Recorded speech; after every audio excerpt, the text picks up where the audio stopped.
2047ಕ್ಕೆ ಇಸ್ಲಾಂ ರಾಷ್ಟ್ರ ಮಾಡಬೇಕು ಅನ್ನೋದು ಕೆಲವು ಕಿಡಿಗೇಡಿಗಳು ಅವಾಗ ಹೇಳಿಕೆ ಬರ್ತಾನೆ ಇರುತ್ತಣ್ಣ. ಎಲ್ಲೋ ಒಂದು ವಿದೇಶದಲ್ಲಿ ಕೂತ್ಕೊಂಡಾಗಿರಲಿ, ಒಂದು ಲೆಟ್ರಲ್ಲಿ ಆಗಿರಲಿ ಬರ್ತಾನೆ ಇರುತ್ತೆ. ನನಗೆ ನನ್ನಂತ ಎಷ್ಟೋ ಜನ ಯುವಕರಿಗೆ ಅನಿಸೋವಂಥದ್ದು ಏನು ಅಂದರೆ, ಎಲ್ಲೋ ಈ ಥರ ಈ ಘಟನೆಗಳು, ಈಗ RSS ಬ್ಯಾನ್ ಆಗಿರಲಿ, ಈ ಥರ ವಿಚಾರ ಎತ್ಕೊಂಡು ಕಾಂಗ್ರೆಸ್ಸಿಗರು ಮಹಾನ್ ನಾಯಕರು ಅನ್ಸ್ಕೊಂಡವರು ಎಲ್ಲ ವೈಯಕ್ತಿಕವಾಗಿ ಬೆಂಬಲ ಕೊಡ್ತಿದ್ದಾರೆ ಅಂತ ನನಗೆ ನೇರವಾಗಿ ಅನಿಸ್ತಿದೆ. ಇದರ ಬಗ್ಗೆ ಏನು ಹೇಳ್ತೀರಾ? ಅನುಮಾನವೇ ಇಲ್ಲ. ನೀವು ಕೇಳಿದ ಪ್ರಶ್ನೆಗೆ ನಾನು ಸಹಮತಿ ವ್ಯಕ್ತಪಡಿಸ್ತೀನಿ. ನನಗೆ ಕಾಂಗ್ರೆಸ್ ಬಗ್ಗೆ ಯಾವತ್ತಿಗೂ ಅನುಮಾನ ಇದೆ. ನಾನು ಬಾಬಾ ಸಾಹೇಬ್ರನ್ನ ಸ್ವಲ್ಪ ವಿಶೇಷವಾಗಿ ಓದ್ಕೊಂಡಿದ್ದೀನಿ. ಬಾಬಾ ಸಾಹೇಬ್ರನ್ನ ಓದುವಾಗೆಲ್ಲ, ಬಾಬಾ ಸಾಹೇಬ್ರು ಸಂವಿಧಾನ ರಚನೆ ಮಾಡಿ ಕೊಟ್ಟರಲ್ಲ, ರಚನೆ ಮಾಡಿ ಕೊಟ್ಟ ನಂತರ, ಸಂವಿಧಾನ ಕೊಟ್ಟ ನಂತರ ಕೊನೆಯದೊಂದು ಭಾಷಣ ಇದೆ ಅವರದ್ದು. ಆ ಭಾಷಣದಲ್ಲಿ ಅವ್ರು ಹೇಳ್ತಾರೆ, ಯಾವುದೇ ಪುಸ್ತಕ ಸ್ವತಃ ತಾನೇ ಒಳ್ಳೇದಾಗಿರಲ್ಲ, ತಾನೇ ಕೆಟ್ಟದ್ದು ಆಗಿರಲ್ಲ. ಅದನ್ನು ಆಚರಣೆ ಮಾಡುವವನು ಯಾರು ಅನ್ನೋದ್ರ ಮೇಲೆ ಆ ಪುಸ್ತಕ ಹೇಗಿರುತ್ತೆ ಅಂತ ನಿಶ್ಚಯವಾಗುತ್ತೆ. ಇವತ್ತು ಒಳ್ಳೆ ಪುಸ್ತಕ ಕೊಟ್ಟಿರೋದು ಕೆಟ್ಟವ್ರ ಕೈಗೆ ಹೋದ್ರೆ ನಾಳೆ ಕೆಟ್ಟದ್ದು ಅನ್ನಿಸ್ಕೊಳ್ಬಹುದು. ಇದನ್ನೇ ಒಳ್ಳೆಯವ್ರ ಕೈಯಲ್ಲಿ ಕೊಟ್ಟರೆ ಈ ಪುಸ್ತಕ ಒಳ್ಳೇದು ಅಂತ ಅನ್ನಿಸ್ಕೊಳ್ಬಹುದು. ಇದು ಅವ್ರ ಮೇಲೆ ಡಿಪೆಂಡ್ ಆಗಿದೆ ಅಂತ ಹೇಳಿ ಒಂದು ಮಾತನ್ನು ಏನು ಹೇಳ್ತಾರೆ ಗೊತ್ತಾ? ನನಗೆ ಭಯ ಇದೆ, ಮುಂದಿನ ದಿನಗಳಲ್ಲಿ ಸ್ವಹಿತಾಸಕ್ತಿಯನ್ನೇ ಮುಂದಿರಿಸಿಕೊಂಡು ಬಂದಂತ ಪಕ್ಷಗಳು ಈ ನಾಡನ್ನ ಹಾಳು ಮಾಡಿಬಿಡ್ತವೆ ಅನ್ನುವಂಥ ಭಯ ಇದೆ ಅಂತ. ನನಗೆ ಕಾಂಗ್ರೆಸ್ ನೋಡುವಾಗ ಬಾಬಾ ಸಾಹೇಬರಿಗೆ ದೂರದೃಷ್ಟಿ ಕಾಂಗ್ರೆಸ್ಸಿನ ಮೇಲೆ ಇತ್ತು ಅಂತ ಅನ್ಸುತ್ತೆ. ಸ್ವಹಿತಾಸಕ್ತಿಯ ಕಾರಣಕ್ಕೋಸ್ಕರ, ರಾಷ್ಟ್ರದ ಹಿತಾಸಕ್ತಿ ಅಲ್ಲ, ಇತರರಿಗೆ ಒಳ್ಳಿತು ಮಾಡಲಿ ಅಂತಲ್ಲ, ನನಗೆ ಅಧಿಕಾರಕ್ಕೆ ಬರಲಿಕ್ಕೆ ಏನ್ ಬೇಕಿದ್ರೂ ಮಾಡಬಹುದು. ನಾನು ಅಧಿಕಾರಕ್ಕೆ ಬರಬೇಕು ಅಂತ ಬಾಂಗ್ಲಾದೇಶಿಯರನ್ನ ಕರ್ಕೊಂಡು ಬಂದು ಆಧಾರ್ ಕಾರ್ಡ್ ಕೊಡಿಸಿದ್ದೀನಿ, ರೇಷನ್ ಕಾರ್ಡ್ ಕೊಡಿಸಿದ್ದೀನಿ. ನೀವು ಯಾವ್ಯಾವ ಬಾಂಗ್ಲಾದೇಶಿಯರಿಗೆ ರೇಷನ್ ಕಾರ್ಡ್ ಇದೆಯೋ ಅವ್ರ ಹತ್ರ ಮೈಕ್ ಇಟ್ಟು ರೇಷನ್ ಕಾರ್ಡ್ ಯಾರಿಂದ ಸಿಕ್ತು ಅಂತ ಕೇಳಿ. 99.99% ಒಂದೇ ಪಾರ್ಟಿ, ನಾನು ಹಿಂಜರಿಯೋದಿಲ್ಲ ಹೇಳಲಿಕ್ಕೆ, ಕಾಂಗ್ರೆಸ್ ಪಾರ್ಟಿ ಹೆಸರು ಹೇಳಿರ್ತಾರೆ. ಮುಸಲ್ಮಾನರು ರಸ್ತೆ ಮೇಲೆ ನಮಾಜ್ ಮಾಡುವಂಥ ವಿಷಯ ಬಂದಾಗ ಕಣ್ಮುಚ್ಕೊಳ್ಳುವ ಕಾಂಗ್ರೆಸ್ಸು ಹಿಂದೂಗಳ ಕೈಯಲ್ಲಿ ದಂಡ ನೋಡಿದ ತಕ್ಷಣ ಎತ್ಕೊಳ್ಳೋದು ಯಾಕೆ, ಬಾಯ್ ಬಡ್ಕೊಳ್ಳೋದು ಯಾಕೆ, ಸೆನ್ಸೇಷನಲ್ ಕ್ರಿಯೇಟ್ ಮಾಡೋದು ಯಾಕೆ ಅಂತ. ಒಂದು, ಅವರಿಗೆ ಹಿಂದೂಗಳ ಒಗ್ಗಟ್ಟು ಸಹಿಸ್ಕೊಳ್ಳಿಕ್ಕಾಗ್ತಿಲ್ಲ.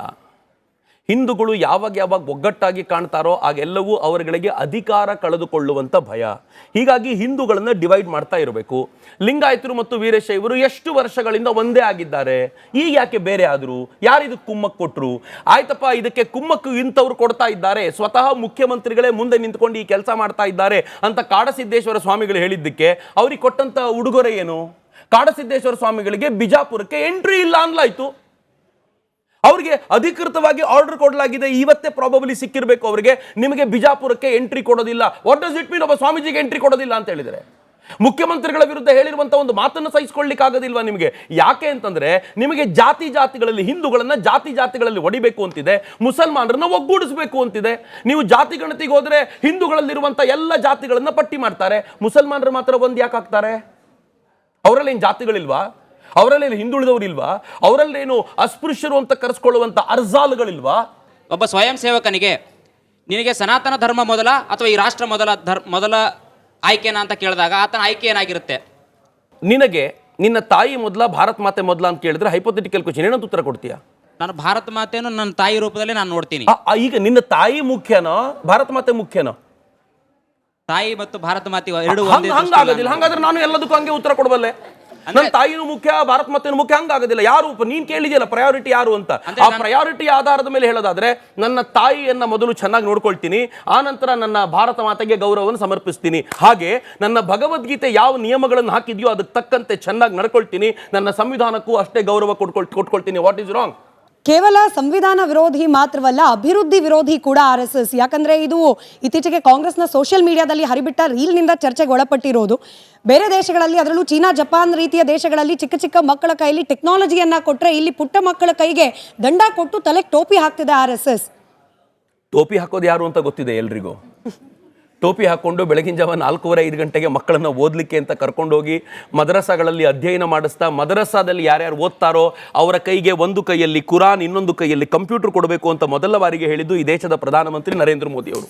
ಅದನ್ನು ವಿರೋಧಿಸಿದ ಯಾರು ಮಾಡ್ತಾರೆ ಈ ಕೆಲಸವನ್ನ? ಯಾರು ಈ ದೇಶದಲ್ಲಿ ಹುಚ್ಚಾಪಟ್ಟೆ ಸಂಘದ ಶಾಖೆಯಿಂದ ಆಚೆ ಬಂದವರು, ಅವರು ಕೊಲೆಗಡುಕರಾದ್ರು, ಅವರು ರೇಪಿಸ್ಟ್ಗಳಾದ್ರು, ಅವರು ಹಾಳಾಗೋದ್ರು, ಈ ಥರದ್ದು ಇಲ್ವೇ ಇಲ್ಲ. ಆದರೆ ಈ ನಾಡಿನಲ್ಲಿ ತುಂಬ ಜನ ಯಾರ್ಯಾರು ಅನವಶ್ಯಕ ಕೆಲಸ ಮಾಡ್ತಿದ್ದಾರೋ ಅವ್ರು ಯಾವ ಕಮ್ಯುನಿಟಿಗೆ ಸೇರಿದವರು ಅಂತ ಸ್ಪಷ್ಟವಾಗಿ ಗೊತ್ತಾಗುತ್ತೆ. ಯಾರನ್ನ ಕಾಂಗ್ರೆಸ್ ಬೆಂಬಲಿಸ್ಕೊಂಡು ನಿಂತಿದೆಯೋ ಅದೇ ಕಮ್ಯುನಿಟಿಯವರು. Do you mean to say ಮದ್ರಸಾ ಕಳಿಸೋದು ತಪ್ಪು ಅಂತ? 100 ವರ್ಷ ರಾಷ್ಟ್ರದ ಸಮಗ್ರತೆ, ಏಕತೆ ಮತ್ತು ಶಿಸ್ತು ಕಾಪಾಡಲ್ಲಿ RSS ತುಂಬ ಪ್ರಮುಖ ಪಾತ್ರ ವಹಿಸುತ್ತೆ. ಇವಾಗ ಪ್ರಿಯಾಂಕ ಖರ್ಗೆ ಅವರಿಗೆ RSSನ ಬ್ಯಾನ್ ಮಾಡಬೇಕು ಅಂತ ಪರಿಕಲ್ಪನೆ ಬಂದಿದ್ದು ಯಾವುದಾದ್ರು ಒಂದು ಧರ್ಮನ ಮೆಚ್ಚಿಸಲಿಕ್ಕೆ ಅಥವಾ ಏನಕ್ಕೆ ಈ ಪರಿಕಲ್ಪನೆ ಅವ್ರ ತಲೆಗೆ ಬಂತು ಅಂತ? ನಾನು ಆಗಲೇ ಹೇಳದಂತೆ ಅವ್ರಿಗೆ ಅಧಿಕಾರ ಬೇಕು ಅಷ್ಟೇ. ಐದರ್ CM ಕುರ್ಚಿ ಪಡ್ಕೋಬೇಕು ಅಥವಾ ಯಾರೋ BJP ವಕ್ತಾರ ಹೇಳಿದಂತೆ ಅವರ IT ಮಿನಿಸ್ಟರ್ನಾದರೂ ಉಳಿಸ್ಕೊಳ್ಬೇಕಾಗಿರುವಂಥ ಅನಿವಾರ್ಯತೆ ಬಂದಿದೆ. ಕಾಂಗ್ರೆಸ್ನಲ್ಲಿ ಒಂದು ಅಘೋಷಿತವಾದ ನಿಯಮವಿದೆ. ಯಾರು ಹಿಂದೂ ಧರ್ಮವನ್ನು ಬೈತಾರೋ, ಯಾರು RSS ಅನ್ನು ಬೈತಾರೋ ಅಂಥವ್ರು ಬಹಳ ಬೇಗ ರೈಸ್ ಆಗಿಬಿಡ್ತಾರೆ. ಈಗ ಇಲ್ಲೂ ಕರ್ನಾಟಕದಲ್ಲಿ ಯಾರಾದರೂ ತುಂಬ ಹಿಂದುತ್ವವಾದಿಗಳು ಅಂತ ಅನಿಸಿದ್ರೆ ಅವ್ರನ್ನ ಬೈದ ತಕ್ಷಣ ಆ ವ್ಯಕ್ತಿಗೆ ಇದ್ದಕ್ಕಿದ್ದಂತೆ ಗೌರವ ಸಿಗಲಿಕ್ಕೆ ಶುರುವಾಗುತ್ತೆ ಕಾಂಗ್ರೆಸ್ನಲ್ಲಿ. ಇವ್ರನ್ನ ಬೈದ ಅಂತ ಅದೊಂದು ರೂಢಿ ಮಾಡ್ಕೊಂಡು ಬಿಟ್ಟಿದ್ದಾರೆ, ಒಂದು ದಂಧೆ ಅವರಿಗೆ. ಈಗ ಶಾಖೆಗಳು ನಡೆಯೋದು ಬೆಳಗ್ಗೆ 6ರಿಂದ 7:30, 5ರಿಂದ 5:30 ಸಂಜೆ 7:00ವರೆಗೂ ನಡುತ್ತೆ. ಇದರಿಂದ ಯಾವ ಸಾರ್ವಜನಿಕರಿಗೂ ತೊಂದರೆ ಆಗೋದಿಲ್ಲ. ಅಲ್ಲಿನ ಮೈದಾನಗಳು ಆವಾಗ ಒಂದು ವಿಶಾಲವಾಗಿರುತ್ತೆ ಮತ್ತು ಯಾವ ತೊಂದರೆನೂ ಇರೋದಿಲ್ಲ, ಶಾಖೆ ಮಾಡ್ತಾರೆ. ಇದರಿಂದ ಸರ್ಕಾರಕ್ಕೆ ಏನು ತೊಂದರೆ ಅಂತ ನಾನು ಕೇಳೋದು ಸರ್. ಇದನ್ನು ಈ ಮೂಲಕ ಪ್ರಿಯಾಂಕ್ ಖರ್ಗೆ ಅವರಿಗೆ ಕೇಳೋಣ. ಇದನ್ನು ಯಾರಿಗೂ ತೊಂದರೆ ಕೊಡದಂತೆ ತಂಪಾಡಿಗೆ ತಾವು ಶಾಖೆ ಮಾಡ್ಕೊಳ್ಳೋದ್ರಿಂದ ನಿಮಗೇನು ಪ್ರಾಬ್ಲಮ್ ಆಯಿತು?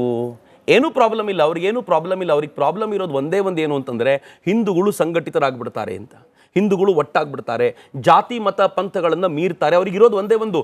RSSನ ಶಾಖೆಗಳಿಗೆ ಬರೀ ಬ್ರಾಹ್ಮಣರು ಮಾತ್ರ ಬಂದಿದ್ದರೆ ಟೆನ್ಷನ್ ಆಗಿರ್ತಿರ್ಲಿಲ್ಲ ಅವ್ರಿಗೆ. ಬರೀ ಗೌಡ್ರು ಮಾತ್ರ ಹೋಗಿದ್ದರೆ, ಗೌಡ್ರದೇ ಶಾಖೆ ಬೇರೆ ಇದ್ದಿದ್ರೆ ಟೆನ್ಷನ್ ಇರಲಿಲ್ಲ. ಲಿಂಗಾಯತರದೇ ಶಾಖೆ ಬೇರೆ ಇದ್ದಿದ್ರೆ ಟೆನ್ಷನ್ ಇರಲಿಲ್ಲ. ದಲಿತರ ಶಾಖೆ ಬೇರೆ ಇದ್ದಿದ್ರೆ ಟೆನ್ಷನ್ ಇರಲಿಲ್ಲ. ಅಲ್ಲಿ ಎಲ್ಲ ಜಾತಿಗಳು ಒಟ್ಟಾಗಿ ಒಂದು ಧ್ವಜಕ್ಕೆ ಪ್ರಣಾಮ ಸಲ್ಲಿಸ್ತಾರಲ್ಲ, ಅಲ್ಲಿ ಪ್ರಾಬ್ಲಮ್ ಇದೆ. ಬಟೆಂಗೆ ತೋ ಕಟೆಂಗೆ ಅಂತ ತತ್ವವನ್ನ ಸಾರಿಸುವಂತಹ ಬಿಜೆಪಿ ಇದೀಗ ಕೇಂದ್ರದ ಮಟ್ಟದಲ್ಲಿ ಜಾತಿ ಸಮೀಕ್ಷೆಯನ್ನ ಮಾಡ್ಲಿಕ್ಕೆ ಹೊರಟ್ಬಿಟ್ಟಿದೆ. ಅದೇ ಸಮೀಕ್ಷೆಯನ್ನ ರಾಜ್ಯದಲ್ಲಿ ಮಾಡ್ಲಿಕ್ಕೆ ಹೊರಟ್ರೆ ಅದು ತಪ್ಪು ಅನ್ನೋ ರೀತಿಯಲ್ಲಿ ಪೋಟ್ರೆ ಆಗ್ತಾ ಇದೆ.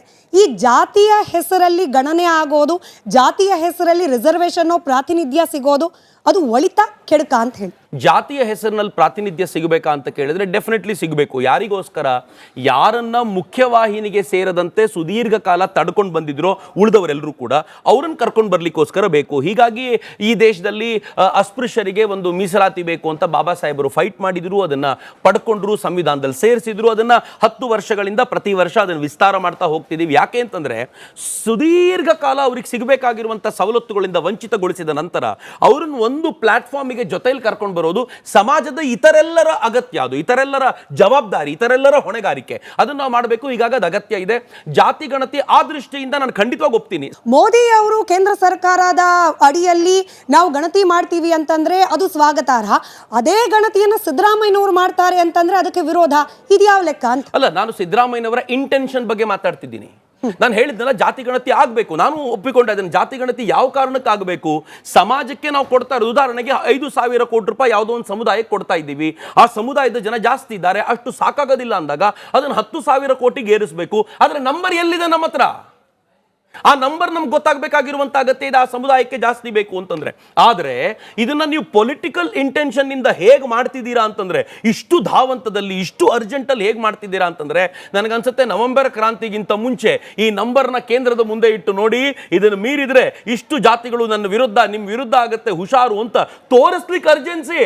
ಇವತ್ತು ನಾರಾಯಣ ಮೂರ್ತಿ ಮತ್ತು ಸುಧಾ ನಾರಾಯಣ ಮೂರ್ತಿ ಅವರು ಬರೆದಿದ್ದಾರೆ, ಈ ಜಾತಿ ಗಣತಿ ಇಂದ ಸರ್ಕಾರಕ್ಕೆ ಯಾವ ಲಾಭವೂ ಇಲ್ಲ, ನಮಗೂ ಯಾವ ಲಾಭ ಇಲ್ಲ, ಹೀಗಾಗಿ ನಾವು ಇದ್ರಲ್ಲಿ ಪಾರ್ಟಿಸಿಪೇಟ್ ಮಾಡೋದಿಲ್ಲ. ಈ ನಾಡಿನ ಐಕಾನ್ಗಳು ಅಂತ ಕರೆಯಲ್ಪಡುವಂತ ಇಬ್ಬರು ವ್ಯಕ್ತಿಗಳು ಅವರು ನಾವು ಭಾಗವಹಿಸೋದಿಲ್ಲ ಅಂತಂದ್ರೆ ಏನ್ ಅರ್ಥ ಅದಕ್ಕೆ? ಅವ್ರನ್ನ ಯಾಕೆ ಹೇಳ್ತಿದ್ದಾರೆ? They are not convinced. ನೀವು ನಾರಾಯಣ ಮೂರ್ತಿ ಮತ್ತು ಸುಧಾ ನಾರಾಯಣ ಮೂರ್ತಿನ ಕನ್ವಿನ್ಸ್ ಮಾಡ್ಲಿಕ್ಕೆ ಆಗ್ಲಿಲ್ಲ, ಹಿಂಗಂದ ತಕ್ಷಣ ಏನ್ ಹೇಳ್ತಾರೆ ಗೊತ್ತಾ? ಅವ್ರು ಬ್ರಾಹ್ಮಣರು, ಅವ್ರು ಕನ್ವಿನ್ಸ್ ಆಗಬೇಕಾಗಿಲ್ಲ. Is this the way you treat people? Talibani